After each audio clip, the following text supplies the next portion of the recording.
Welcome to the Shiva institute of advance mobile laptop LCD LED repairing. Student, आज मेरे पास एक Acer का laptop आया है जिसमें प्रॉब्लम ये है कि अडेप्टर लगाने पे ऑन हो रहा है, लेकिन जैसे ही हम बैटरी लगाते हैं उसके बाद अडेप्टर लगाएंगे तो लैपटॉप ऑन नहीं होगा। यानी कि बिना बैटरी के लैपटॉप प्रॉपर चल रहा है और अगर बैटरी के साथ ऑन करेंगे तो अडेप्टर लगाने पर लैपटॉप ऑन नहीं हो रहा है। तो मदरबोर्ड को मैंने खोल लिया है और ये टेबल पे है। तो आज आप इस वीडियो को देखें। जो बिगनर स्टूडेंट हैं उनके लिए ये वीडियो बहुत हेल्पफुल है। अगर आप हाथ का हुनर सीखते हैं यानी कि टेक्निकल स्किल सीखते हैं तो आप अपने लिए अच्छी अर्निंग कर सकते हैं और ये व्यवसाय बहुत अच्छा है। अगर आप लैपटॉप रिपेयरिंग चिप लेवल में सीखते हैं तो आप अपने लिए 1000 रुपये से 2000 रुपये प्रतिदिन कमा सकते हैं। और मेरे चैनल को आप ज़्यादा से ज़्यादा शेयर कीजिए और सब्सक्राइब कीजिए। और अगर आप मुझसे जुड़ना चाहते हैं तो ऑनलाइन कोर्स और ऑफलाइन कोर्स के माध्यम से मुझसे जुड़ सकते हैं। और अगर आपको ऑनलाइन करना है तो मैं अपने कोर्स का जो लिंक है वो डिस्क्रिप्शन में दे दूंगा, वहाँ से आप डाउनलोड कर सकते हैं। प्ले स्टोर के अंदर शिवा ट्रेनिंग इंस्टीट्यूट के नाम से मेरी एप्लीकेशन है। भाई स्टूडेंट, देखते हैं इस बोर्ड को हमने कैसे रिपेयर करना है। सबसे पहले मैं आपको इसकी एज इट इज़ कंडीशन दिखाता हूँ। ये मेरी डीसी पावर सप्लाई है। जैसे ही मैं कनेक्ट करता हूँ तो आप देखेंगे यहाँ पे लाइट मेरी जल गई है। अभी मैंने बैटरी कनेक्ट नहीं करी है। और साथ के साथ आप देखेंगे मेरी जो डीसी पावर सप्लाई है 19 वोल्ट के आसपास है और 0.010 एम्पियर ले रहा है। इसका मतलब वोल्टेज हो गई। लेकिन यहाँ पे समस्या यह है कि जैसे ही मैं अपने लैपटॉप में बैटरी को कनेक्ट करूंगा तो देखते हैं क्या होता है। देखिए, जैसे ही मैंने यहाँ पे बैटरी को कनेक्ट किया तो आप देखेंगे सबसे पहले इसकी लाइट बंद हो गई है। मैं दोबारा से दिखा देता हूँ। देखिए, बैटरी डिस्कनेक्ट करते ही यहाँ पे लाइट जो है जल गई है और जैसे ही मैं बैटरी को कनेक्ट करूंगा तो देखेंगे यहाँ पर मेरी लाइट बंद हो गई है। और साथ के साथ आप देखेंगे यहाँ पे जो 19 वोल्ट के आसपास थी और वो बैठ गई है और 5 एम्पियर पूरा ले रहा है, लाइट जल रही। जैसी बैटरी डिस्कनेक्ट कर रहा हूँ तो आप देखेंगे मेरा जो है वोल्टेज आ गया, एम्पियर हट गया और शॉर्टिंग वाली लाइट भी हट गई। तो यानी कि इसका मतलब यह है कि जो बैटरी डिस्चार्जिंग मॉसफेट है वो यहाँ पे शॉर्ट हो गया है। मैं आपको दिखाता हूँ इसको। मल्टीमीटर को मैं वोल्टेज रेंज पे रख लेता हूँ और देखेंगे यहाँ पे मैंने 20 वोल्ट डीसी पे रख लिया है। यहाँ पे मेरा अडेप्टर कनेक्ट है, लाइट जल रहा है और ये यहाँ पे आप देखेंगे 2 मॉसफेट हैं। यानी कि एक मेरा U1 है, U2 है जिसको हम AC फैट और RV फैट कहते हैं।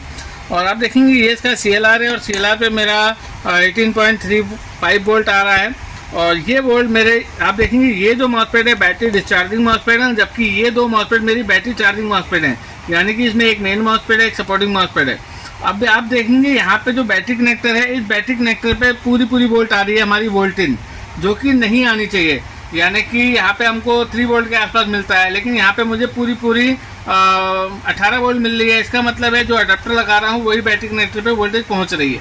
तो हो क्या रहा है कि जिस समय बिना बैटरी के लैपटॉप में ऑन कर रहा हूँ तो CLR पे जो 18 वोल्ट पहुँच गई है। इससे मेरा सभी सेक्शनों में 18 वोल्ट डिस्ट्रीब्यूट होने के बाद लैपटॉप प्रॉपर वर्क कर रहा है। लेकिन जब मैं बैटरी को लगाता हूँ तो बैटरी की वोल्ट है 12 वोल्ट और अडेप्टर की वोल्ट है 19 वोल्ट। तो ये जब हिट होती है तो ये जो अडेप्टर की वोल्ट मेरे बैटरी कनेक्टर पॉजिटिव में पहुंच रही है वो चार्जिंग IC में जा रहा है और चार्जिंग IC सेंस करके इसे गेट को बंद कर दे रही है। देखेंगे यहाँ पे मैं दोबारा से दिखाता हूँ। देखेंगे मेरी LED बैठ गई है और अगर मैं इस समय वोल्टेज चेक कर रहा हूँ तो देखेंगे बैटरी डिस्चार्जिंग में मेरी 12 वोल्ट आ रही है और यहाँ पे मेरे 12 वोल्ट आ रही है और CLR पे भी दिखाऊंगा, देखेंगे 12 वोल्ट आ रही है। लेकिन जैसे ही मैं यहाँ पे देखेंगे यहाँ पे बैटरी को हटाऊंगा तो वोल्टेज मेरी बढ़ जाएगी। देखेंगे अभी जो वोल्ट आ रही है 13 वोल्ट आया है। देखेंगे यहाँ पे मैं दिखा देता हूँ, ये मैंने हटा दिया तो देखेंगे अडेप्टर वाली वोल्टेज आ गई है। यहाँ पे देख सकते हैं। तो यहाँ पे अब मैं कूल टेस्टिंग करूँगा और मल्टीमीटर को मैं B पॉइंट पे रख लेता हूँ। ये देखिए यहाँ पे जो मेरा डाउट है वो ये है कि मेरा बैटरी डिस्चार्जिंग शॉर्ट हो गया है। तो ये मेरा मॉसफेट शॉर्ट मुझे दिखा रहा है, इसको मैं रिमूव करूँगा।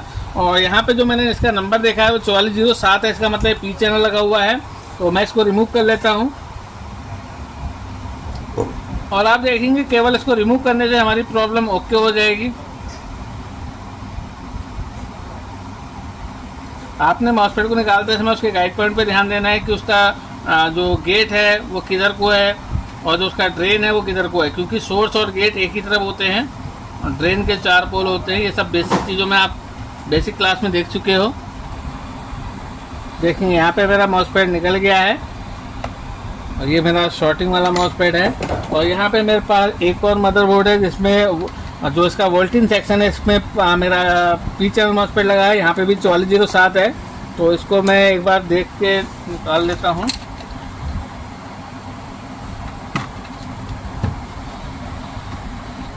देखेंगे यहाँ पे मैं इसको निकाल लेता हूँ। और केवल इसको रिप्लेस करने से मेरी प्रॉब्लम ओके हो जाएगी। देखेंगे निकाल लिया मैंने, और इसके बाद मैं इसको जब लगाऊंगा तो इसकी लोकेशन देखूंगा कि कैसे निकाला है। रिप्लेस कर लेता हूँ, राइट पॉइंट में देख के मैं इसको लगा रहा हूँ। और इसको हम बैटरी डिस्चार्जिंग मॉसफेट कहते हैं।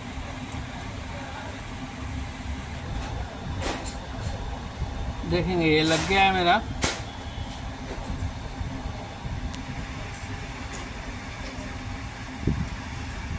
और इसके बाद थोड़ा सा इसको ठंडा करेंगे हम। यहाँ पे फैन लगा हुआ, आप देखेंगे इसको थोड़ा सा कूल कर लेते हैं हम। और इसके बाद मैं इसको अब दोबारा से लगा के देखते हैं। तो आप देखेंगे यहाँ पे बैटरी डिस्चार्जिंग मॉसफेट मैंने रिप्लेस कर लिया है, और यहाँ पे मैं दोबारा से डीसी पावर सप्लाई को लगाता हूँ। और देखेंगे जैसे ही यहाँ पे मैं पहले बैटरी को कनेक्ट कर रहा था, मेरी लाइट बुझ जा रही थी और वोल्टेज बैठ जा रही थी, एम्पियर हाई हो जा रहे थे। तो अभी यहाँ पे आप देखेंगे ऐसे करने से कोई प्रॉब्लम नहीं हुई। साथ के साथ आप देखेंगे जो मेरी डीसी पावर सप्लाई है वो 0.018 पे ले रहा है, इसका मतलब जो है इसमें शॉर्टिंग चले गई। अब मैं ट्रिगर करके देखता हूँ, देखेंगे मेरा फ़ैन चालू हो गया और भी लाइटें जल गई हैं। तो यानी कि मेरा जो लैपटॉप में प्रॉब्लम थी बैटरी के साथ लैपटॉप का बंद होना, वो केवल बैटरी डिस्चार्जिंग मॉसफेट के शॉर्ट होने से मेरा प्रॉब्लम ओके हो गया। तो आपने देखा कितने इजी वे में हमने इसको रिपेयर किया। अगर आप लैपटॉप रिपेयरिंग सीखते हैं तो आप अपने लिए 1000 रुपये से 2000 रुपये प्रतिदिन कमा सकते हैं। पूरा वीडियो देख लें। थैंक यू, धन्यवाद।